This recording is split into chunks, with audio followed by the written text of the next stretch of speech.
Pour cette Coupe d'Afrique des Nations. Et on a également vu le village de la CAN, cette connexion qu'il y a eu aujourd'hui entre les équipes de Tanger et de Dakar.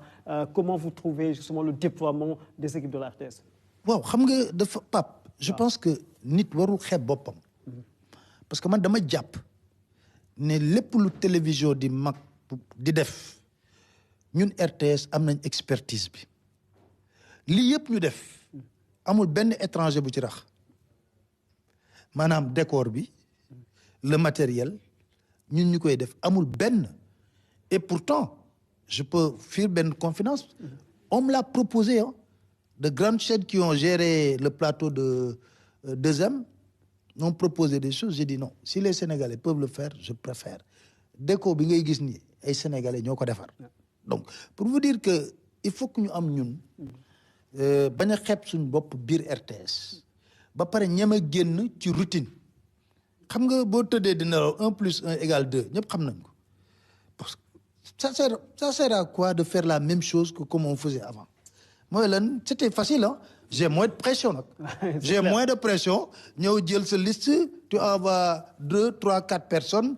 ne leen bon écoutez gérer la CAN après nous à Dakar on va faire ce qu'on doit faire et puis c'est facile hein après je suis tranquillement chez moi on arrange le magazine est très simple c'était facile pour moi c'était pas le challenge dès le début donc 5 mois avant la CAN on a mis une équipe qui s'appelait Team CAN et j'avais dit que nous devons émettre, nous, depuis Tanger.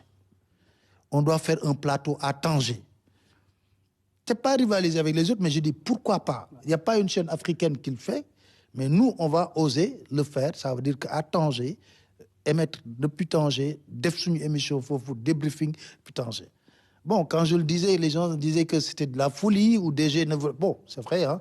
Il faut pas comprendre très vite, comme on dit.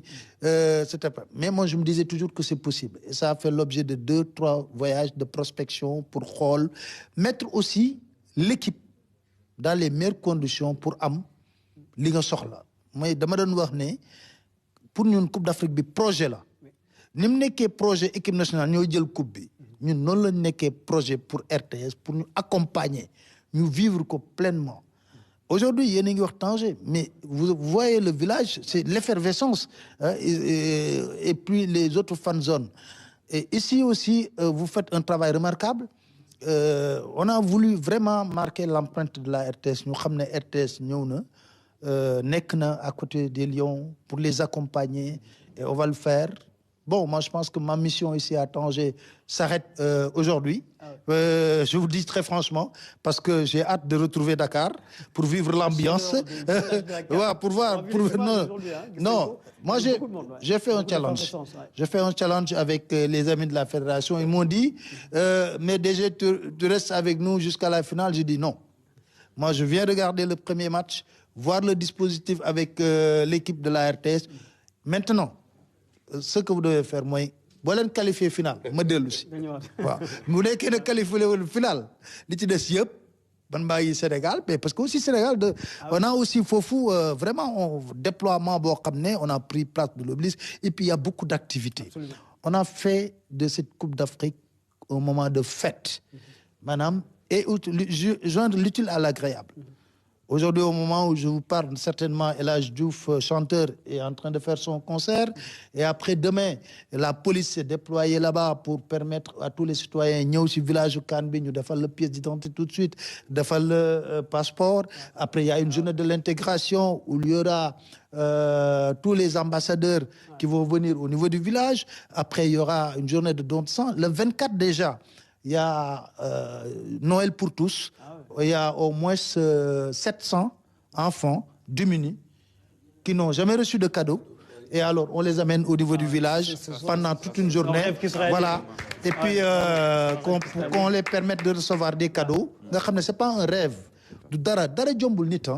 Moi, je pense qu'il faut oser.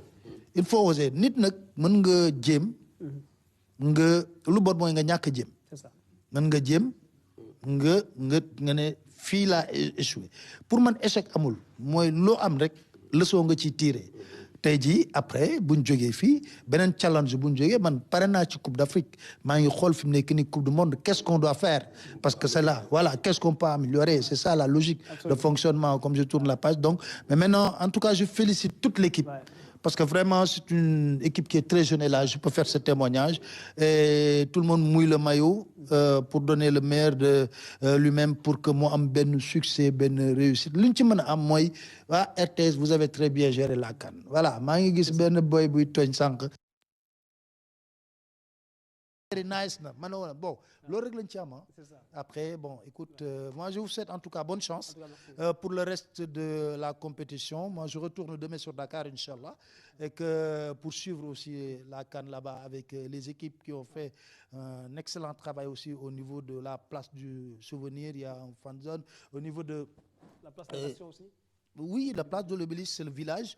Et après, en face les étudiants, tout naturellement aussi, on a donné aussi Ben Fan Zone. Et puis, tout le reste, nous serons à leur disposition pour véritablement les accompagner. Et au bout du compte, qu'on va soulever la coupe encore et avoir notre deuxième étoile, Inch'Allah. El Hadj loo gisee dispositif bi ak kaddu yi nga xamante ne DG Pawalé wax na ko. ma ni ñii football tey dañu ëpp chance. parce que adduna tamit mooy dox. il faut que tam ñu nangu ko. franchement li DG wax ni ku mu doyul dara du la doy. comme ni mu ko waxee rek affaire bi dootul rek football. entertainment la. américain yi fan la ñu mën a ñëpp mooy entertainment. c'est pas xam na ni Coupe d'Afrique dafa war a am mais si biir Coupe d'Afrique bi lan la ñuy def lan la ñuy indi lan la ñuy innover et que je crois que lii mu wax ni social a ngi ci mën nañu wax ni partage a ngi ci mën nañu wax ni solidarité ma ngi ci et je crois que ni déjà duñu def lu dul remercier que parce que il a donné le ton bien avant man bi ngeen di ubbi RTS 2 maa nga fa. waaw ñu pare foofu ñu def la CAN c'est possible. mu invité ñëpp boole ñëpp ni leen on ne peut pas gagner seul. on gagnera que bu ñu joxante ay loxo nekk benn. et je crois que DG daal li mu def deful lu dul muy yow muy man. lu dul sas na sas tamit sénégalais yi. parce que li may wax nit ñi rek moo di lii bu rafetee. Parce que la Coupe d'Afrique, il ne faut pas que nous fassions que la Coupe d'Afrique, ce n'est pas la Coupe d'Afrique seulement du Maroc. C'est la Coupe d'Afrique de l'Afrique. Parce que souvent, comme nous l'avons dit, si nous parlons de la Coupe du Monde, si nous parlons de la Coupe du Monde, 2030, l'Afrique est organisée. Donc, si vous rafetez, nous pouvons le rafeter. Le plus grand gagnant de cette Coupe d'Afrique-là, c'est l'Afrique. Après, sur le terrain, ce qui se passera, se passera. Après, s'il n'y a que la qualité, la détermination, le courage, moi, je vais gagner. Mais en tout cas, déjà, en tout cas, remercier-le avec staff équipe nationale, avec tous les joueurs. Parce que franchement, vous entraînez, vous êtes là, les plus nous menons ici. Et nous aussi, nous nous devons moi di essayer inchallah bu ma demee ni ma koy waxee joueurs yi bu ñu tëjoo on va essayer de faire le tout pour gën fi yàgg gën fi toog minimum toog ba final lii xew nag après bu final jotee ñu tëjuwaat xool nañ lañ koy waxtaanee. Mais juste pour terminer et permettre il faut vraiment je tenais à remercier El Hadj parce que je sais qu'il est trop pris.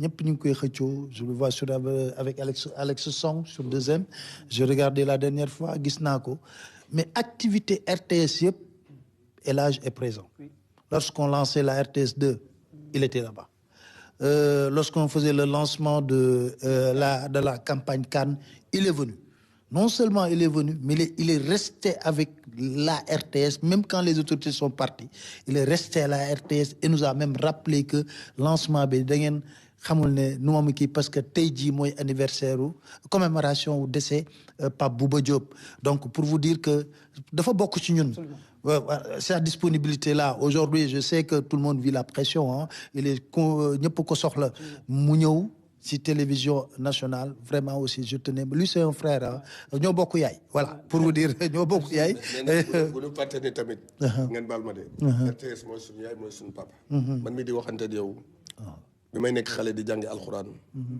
di seetaan ay ngoonal di seetaan ay football en Allemagne. waaw dëgg loo dëgg. yooyu yëpp RTS a tax. Absolument. donc tey du télé yi lu ñuy bëree nag. Sénégal benn benn télévision mooy yaayu télévision yëpp. mooy papay télévision yëpp te nañ koy waxtaanee moom mooy RTS. ndax tey jii suba sama doom bu nekkee président de la république moo fay patron bi. doomu keneen bu fa nekkee président de la république moo fay patron bi tamit. donc looloo tax at fu nu mën a bokk tamit nit Sénégal moo ñu ñor. absolument du leneen c'est que. bu nu politiquee ba àgg. ba kiy gagné léegi nañu bàyyi lépp bopp euro politique jotaat. mais li gën a am solo xam nga mooy lan. Coupe d'Afrique la ñu nekk RTS moom mooy numéro 1 nan la ñu mën a def ba tey jii si branche bu nekk Sénégal jël fa numéro 1. Absolument. On va permettre au directeur général Papa Alé Niang de se retirer et on marque une courte pause. On se trouve juste derrière pour faire le débriefing naturellement du match au Sénégal-Botswana. Regardez. On vous donne rendez-vous pour le commentaire en direct de tous les matchs du Sénégal. On est prêt à vibrer au rythme de la 35e édition de la Coupe d'Afrique